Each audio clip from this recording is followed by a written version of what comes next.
Hi, Dave Markham here for the Brockporter TV Radio Show.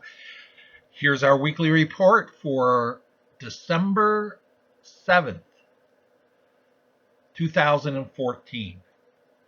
It's been quite a week. There's a lot of things been going on. I hope you've been over to the Lift Bridge to buy the winter 2015 issue of the Brockporter Quarterly Journal. It's available at the Lift Bridge or on Amazon.com. And the theme this month is on the managing the housing stock, and there's a lot of interesting articles in there.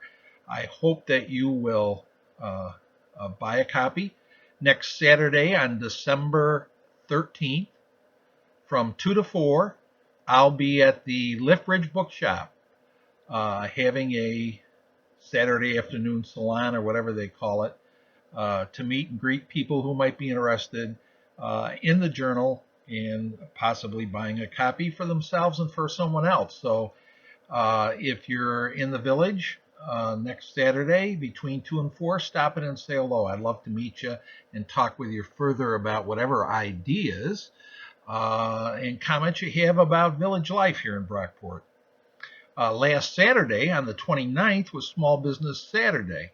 Of course, that followed Black Friday. And what I've been told in my informal interviews is that many of the merchants in downtown Brockport did reasonably well. John Bonzik at the Lift Bridge Bookshop, one of the new co-owners with Cody Steffen, told me that on Small Business Saturday they had more sales than usually they get in a week. So he and Cody and Archie and Patty are very grateful for your support. I'm assuming that the other stores did well. So as you continue to do your Christmas shopping, holiday shopping, please come down to the Victorian Business District in Brockport and patronize our local businesses.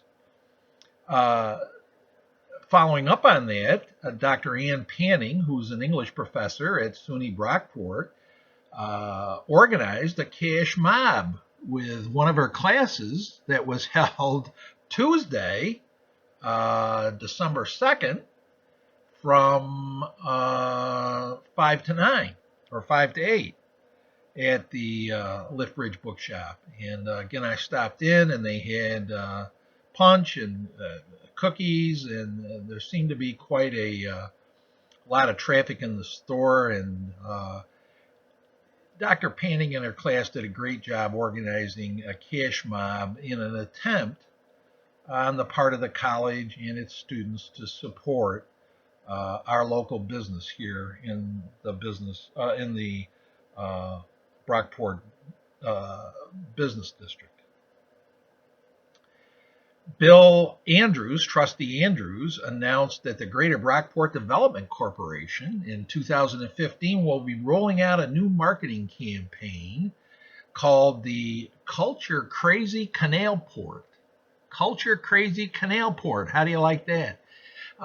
To showcase all the cultural activities that go on in Brockport. There's a separate video up of Mr. Dr. Andrews describing all the cultural activities. So if you missed that, go back earlier in the week, this past week, and you will find the article that describes his report at the village board and a video segment of his description of some of the cultural activities in Brockport. It's well worth watching.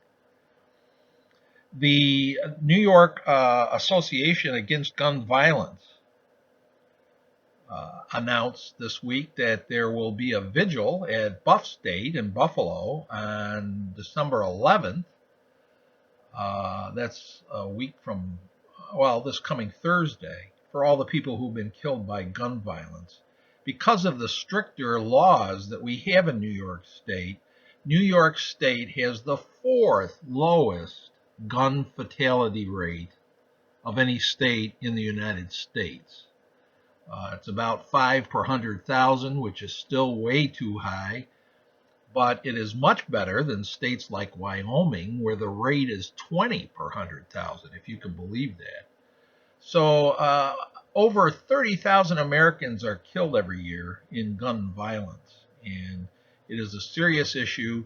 All these folks that want to repeal New York State's SAFE Act are deluded. They're being fed propaganda by the NRA, the National Rifle Association, and the fact that you have a gun in your house makes it three times more likely you'll be killed by a gun than if you didn't possess a gun. So the facts, the public health statistics are very clear that you're safer without a gun than you are with a gun. So New York State is doing very well from a public health perspective with its gun laws, and we can be very thankful at this holiday season that we live in the fourth safest state in the union when it comes to gun violence.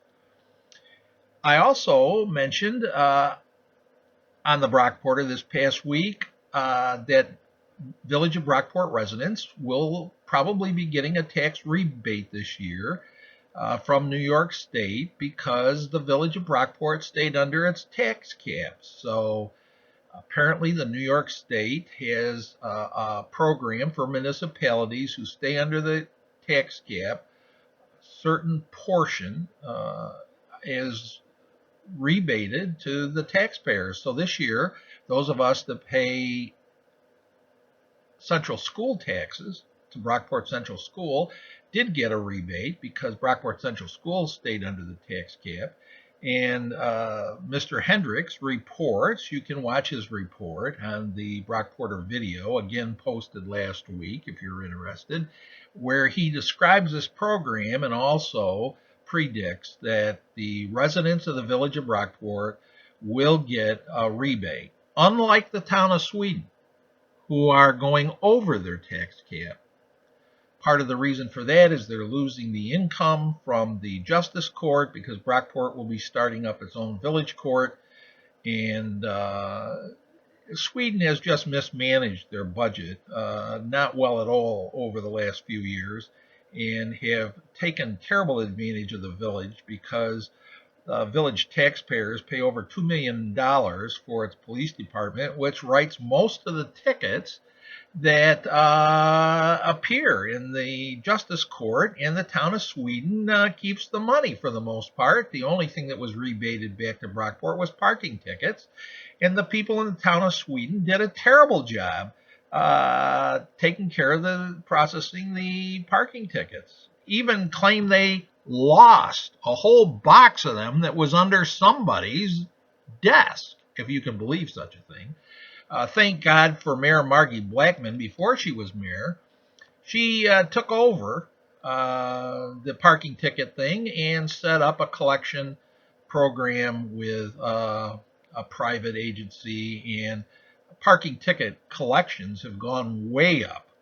So another indication of the mismanagement at the town of Sweden, and the idea of the disillusionness that village of Brockport was so poorly mismanaged, it had to be taken over by the town of Sweden, turns out just to be the opposite. Now that Brockport has competent management with a good mayor and 4 excellent trustees and a great staff, Brockport is managing its operations in a very effective, efficient way, and is being very fiscally responsible. Who would have thought 4 years ago that Brockport taxpayers will be getting a rebate because the village budget is so well managed? Kudos to the mayor and the trustees and treasurer Hendricks. Great job. The Moms Club sponsored a giveaway over at the Elks Lodge, and that was held Friday and Saturday from 10 in the morning to 9 at night. I hear it was a great success, and it's a great opportunity for people who are living in difficult circumstances that could use some assistance in providing gifts from Santa at Christmas. So thanks to the Moms Club and doing a great job. David Miller reported to the village board at the November 17th, 2014 meeting on activities in the Code Enforcement Office. You can see that video too if you scroll back to the articles last week. Mr. Miller reported that they did 422 exterior inspection in part of Brockport. Of that 422, there was 313 violations. That's 75% of the exterior inspections revealed properties out of compliance. However, the good news was that 169 had completed whatever was required to achieve compliance by the time of his report, which was November 17th.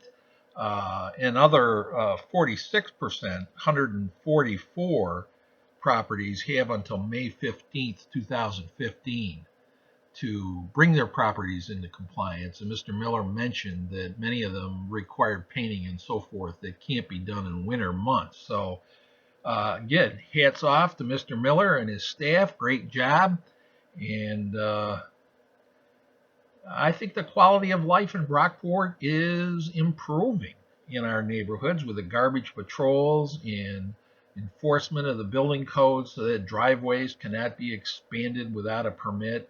Parking can't just occur in backyards and side yards where we're paving over the green space in residential neighborhoods. So Mr. Miller's doing a great job. He says one of his goals is that people could walk down the sidewalks of Brockport neighborhoods and not tell the difference between an owner-occupied house and a tenant house, a rental house. I think that's a great goal. And it already occurs with some of our good landlords who well maintain their properties, and you wouldn't know that they were rentals. So it just seems to indicate that good management makes a difference in terms of quality of neighborhood life in our old village of Brockport. I've learned that there is a contested vote for fire commissioner. I don't know much about it. There are 5 commissioners. One of the commissioner positions is up for election. Gerald Boyce has been holding that position, and I understand that Bill Bird is running against Mr. Boyce for that commissioner spot, which will be good for 5 years. So the election is this Tuesday, December 9th, from 5 p.m. to 9 p.m. at the Brockport Exempts on West Avenue in Brockport. So if you want to cast your vote for either Mr. Bird or Mr. Boyce, it's going to make a difference in terms of who becomes the commissioner. Eligible voters are residents of the village of Brockport, the town of Sweden, and most of the town of Clarkson. Part of Clarkson is in another fire district, but a majority of Clarkson is in the Brockport fire district. So that's it for this week. Make sure you get your copy of the Brockporter Quarterly Journal and come out and visit with me, if you will. Pam Ketchum may be there. She wrote an article. I've invited Madeline Smith, who wrote an article, also to be there with me. Whether they can appear or not remains to be seen, but I certainly will be there and would love to see you and hear what you think about our wonderful village. I hope you're enjoying the preparations for the holidays. Those of you who are Jewish, I think we are entering Hanukkah, and best wishes to you, and thank you for watching, and have a good week.